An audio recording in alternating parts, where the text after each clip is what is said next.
Rasulullah Sallallahu Alaihi Wasallam bersabda, fakih, satu orang fakih. Fakih itu adalah orang yang ahli di dalam ilmu fikih, namanya fakih.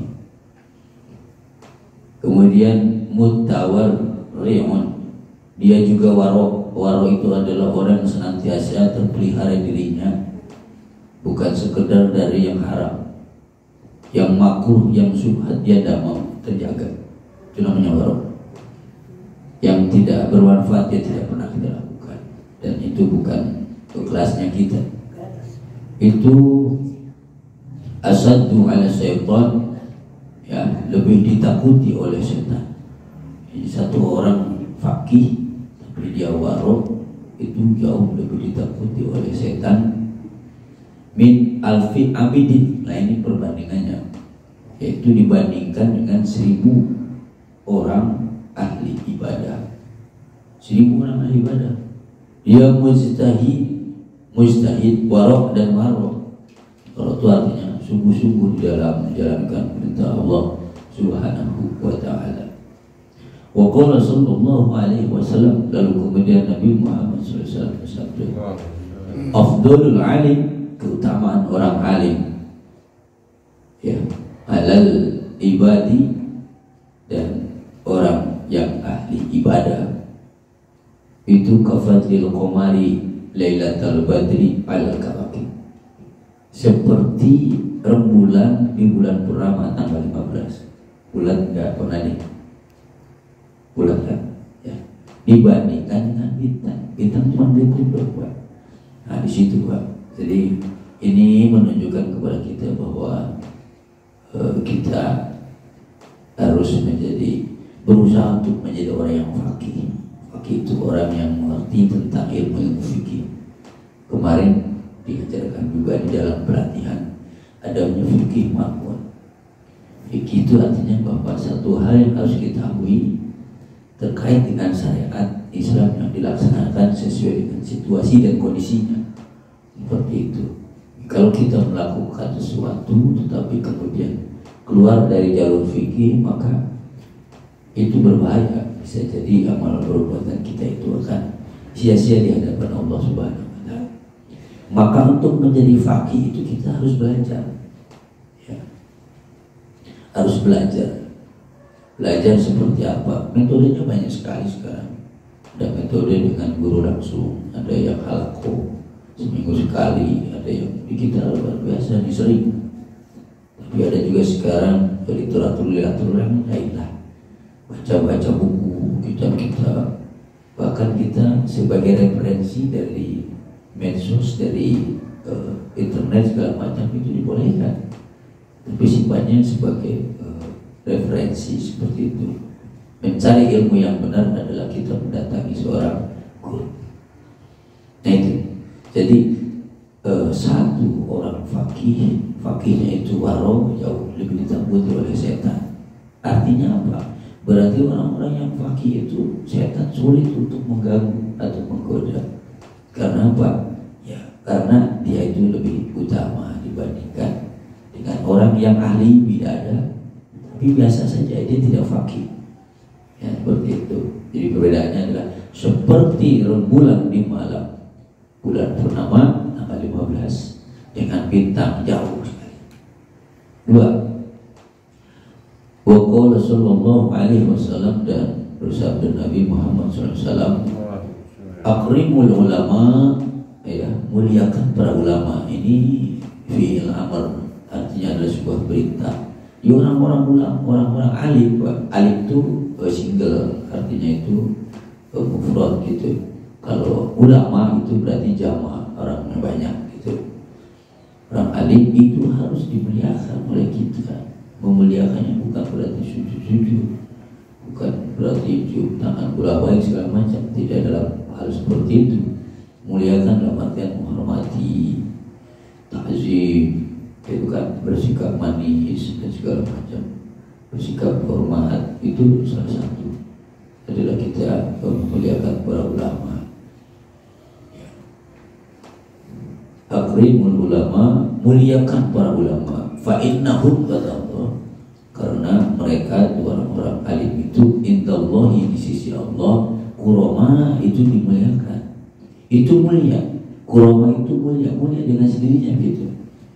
Nah, terus kemudian mukramina, dan dimuliakan di sisi Allah, sudah mulia dimuliakan. Ya wajarlah kalau kemudian orang yang banyak ilmu itu banyak fansnya, banyak muridnya, banyak santrinya. Kadang-kadang dulu tuh saya kampung, kalau kayak saya itu sejak sholat saja Pak, sendalnya cari begitu Pak, dicari, ditaruh begini ya, supaya kita benar-benar. Bahkan ada orang yang saking waduhnya begitu, ketika kiai kita itu minum Pak, kalau nggak dihabisin gitu berebut gitu ya, berebut untuk kita apa, tabarukan kira-kira seperti itu.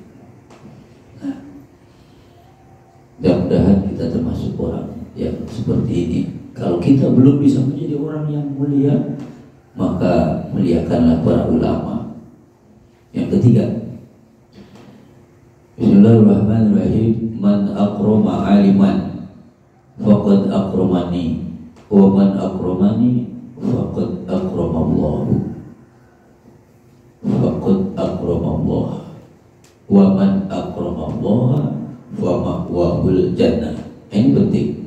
Man, barang siapa akroma aliman, yang memuliakan orang alim, ya, fakot, maka pada hakikatnya akromani, orang tersebut telah memuliakan aku, kata Rasul. Ya, jadi orang alim yang dimuliakan itu sesungguhnya, kata Nabi, sama saja memuliakan Nabi Muhammad SAW. Kita belum pernah tahu, ya kan, sampai seperti itu, luar biasa. Wa man akromani faqad akramallah. Barang siapa yang kemudian memuliakan aku, jadi bertingkat. Aku itu adalah Nabi kita Muhammad SAW, ya, maka faqad akramallah, hakikatnya dia adalah memuliakan Allah Subhanahu wa ta'ala. Wa man akramallah fa ma'wahul jannah. Dan barang siapa yang memuliakan Allah, maka tempatnya adalah di surga. Kalau kalimatnya dibalik adalah siapa yang ingin masuk surga, maka kita harus memuliakan Nabi Muhammad. Karena memuliakan Nabi Muhammad sama saja memuliakan Allah. Bagaimana caranya kita ingin memuliakan daripada Nabi? Cukup kita memuliakan para ulama. Karena sesungguhnya siapa yang memuliakan ulama, sama saja dia memuliakan aku, kata Nabi Muhammad sallallahu alaihi wasallam.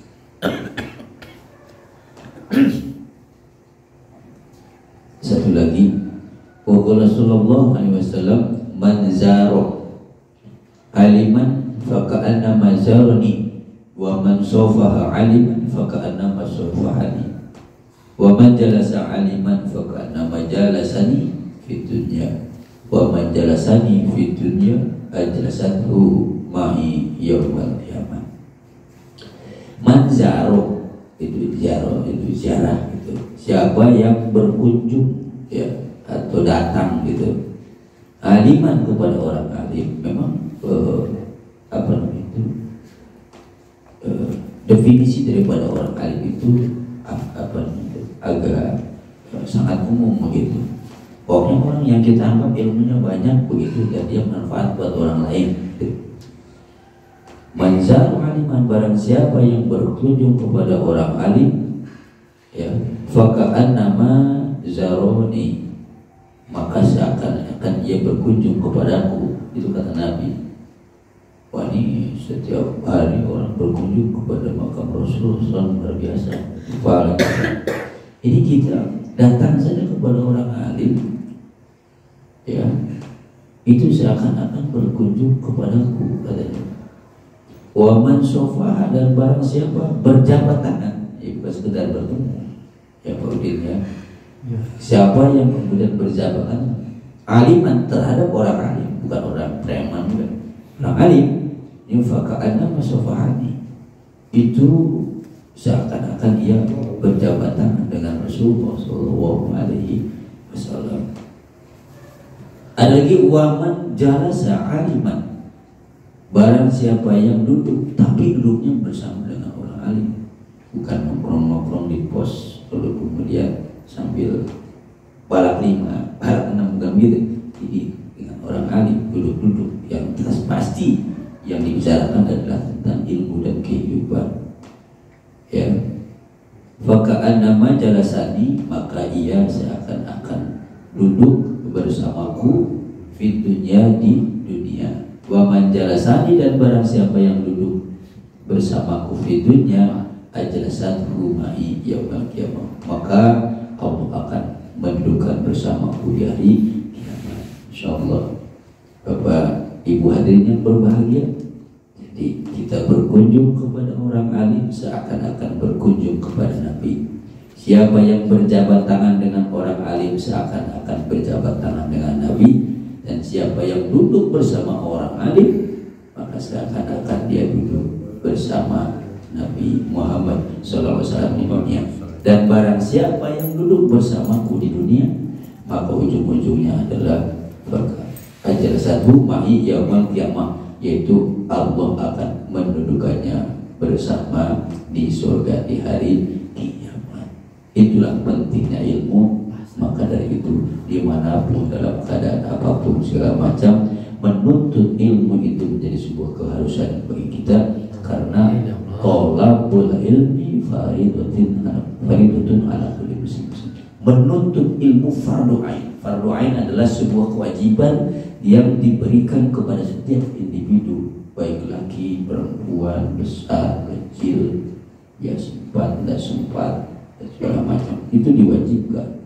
Ilmu-ilmu apa saja, ilmu-ilmu yang tentu berkaitan dengan budaya, ilmu fikih, ilmu akidah, ilmu akhlak, ilmu tasawuf dan segala macam. Termasuk juga adalah ilmu-ilmu dunia yang ada kaitannya dengan pelaksanaan ibadah kita kepada Allah Subhanahu wa taala. Wala yadhimul wajib ila bihi wal wajib, begitu katanya. Jadi segala sesuatu yang mendorong untuk terciptanya atau terlaksananya sebuah kewajiban, walaupun itu tadinya dia bukan wajib, maka fahuwal wajib, itu menjadi wajib adanya. Demikian yang dapat saya sampaikan sedikit, tapi mudah-mudahan ada sebuah inspirasi dan bisa kita laksanakan di dalam kehidupan kita sehari-hari. Kurang lebihnya mohon maaf. Wallahul muwaffiq ila aqwamit thoriq. Assalamualaikum